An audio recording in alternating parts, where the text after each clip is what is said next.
Hello everyone, welcome to Lady Pilgrim. Here I like to share about practical godliness and about my walk with the Lord. Now today I wanted to give an update about what has been going on and why I haven't been on, and also a little encouragement to where you might be in your walk with the Lord. So, what has been going on? I guess I should start with that, and why I have not been posting is nothing too intense. It's just I was away in the United States, Idaho, Washington. I was gonna blend those two. Interesting. Idaho, Washington area.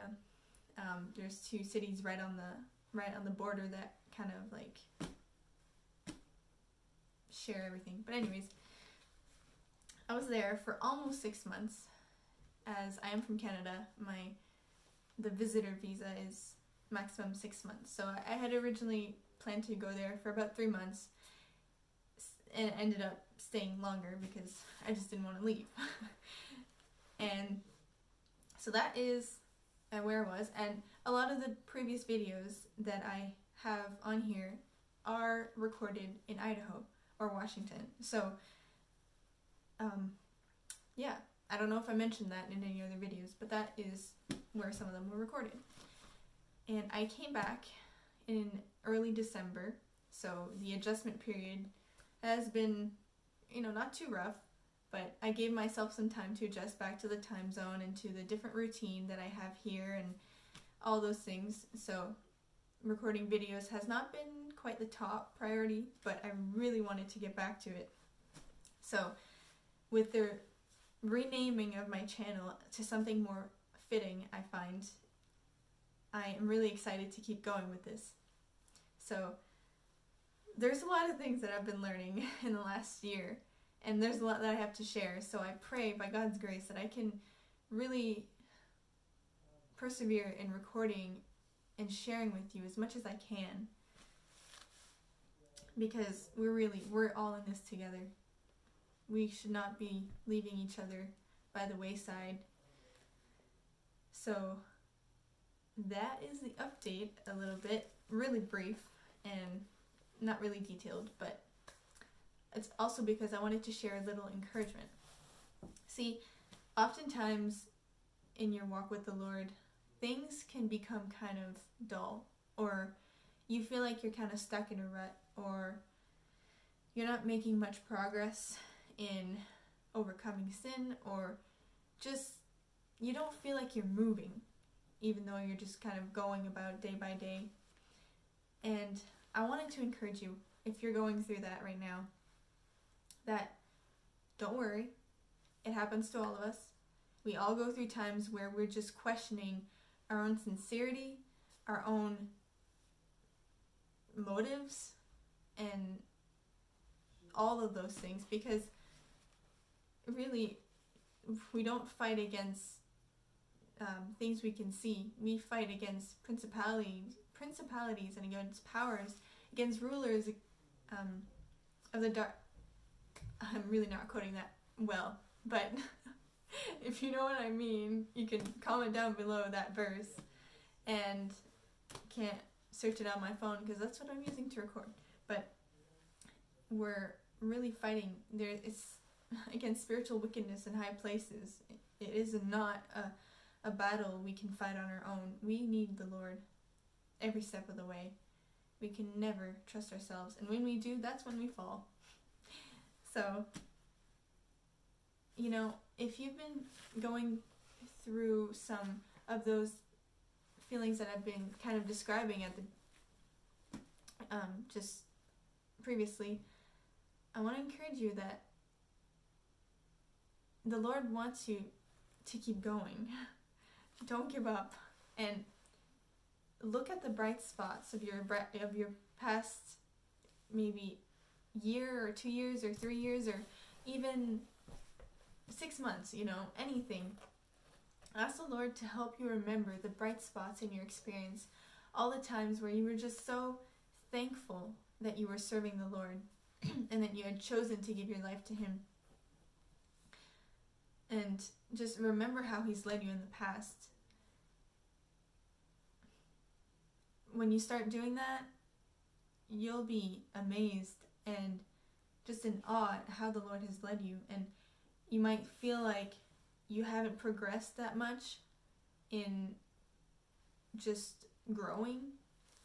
But when you do that, when you look back and you see how different you were, however many years ago or months or weeks, even sometimes, because certain events can really shape us and it can really happen quickly. But generally, when you look back over the years, you really see the contrast as to who you are now and who you were before.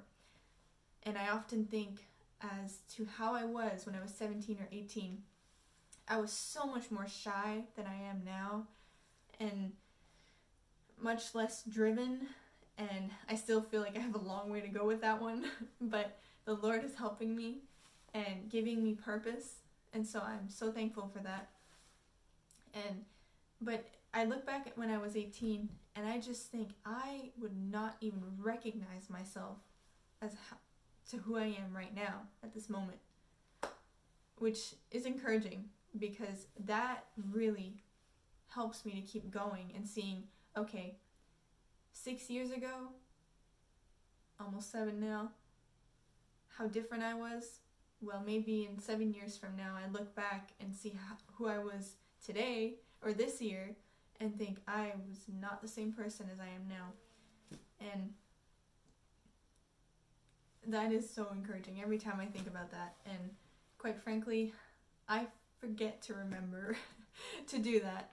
So this is kind of not just for you that is watching, but for me as well, because I needed this reminder, as it seems to be a little challenging since I got back from the United States, that kind of still figuring out what to do every day and doing many things that are wonderful, but I still don't want to just do them out of just going with the flow. You know, I want to do it with the purpose that I'm here serving the Lord, which means that I am serving people, and I want to be faithful in doing that. I want to be faithful in that which is least, as Luke 16:10 says. I want to be faithful with whatever the Lord puts in front of me. And sometimes that just might be doing the dishes, going for a walk, that might be going visiting my neighbor, whatever it might be.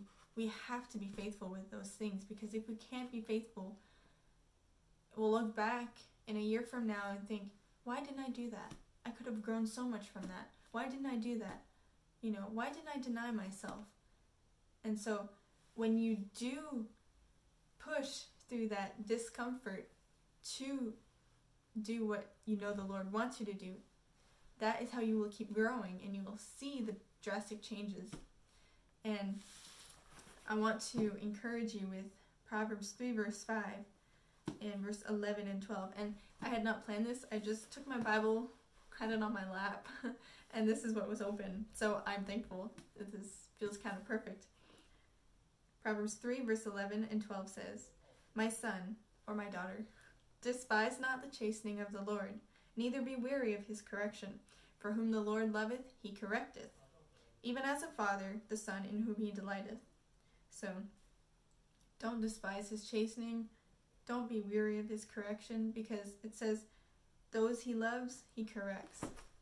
So be encouraged. He wants you to improve and move forward.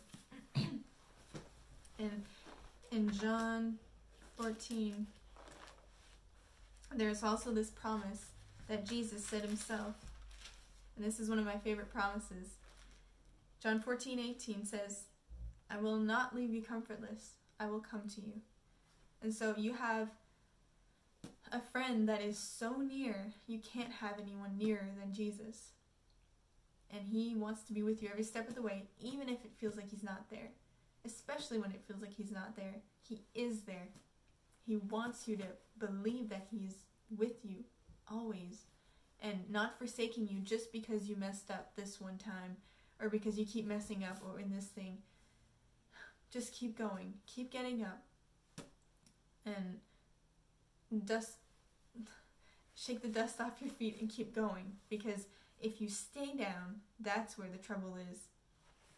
And there's this verse, and I can't remember the reference or quote it very well right now, but it's a righteous man falls 7 times, but the wicked stays down, stays in where he shouldn't stay. So if you want to keep going and not be part of the ones who don't make it,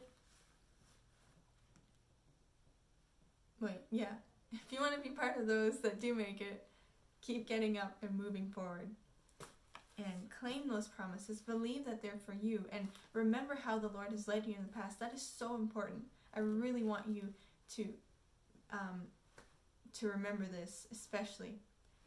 Just remember my voice saying, how has God led you in the past? Remember how he's led you in the past. Because that is just priceless. There's nothing that can really help you to see how faithful God is when you look at the contrast of who you were before and who you are now. So, thank you for watching, and I really hope this was an encouragement to you. And whoever you are, if I know you personally or if I have no idea who you are, I'm really thankful that you're here and that you are my brother or sister in Christ. And remember that you're not alone. We're all in this together. And so, thank you again for watching, and be blessed. Bye.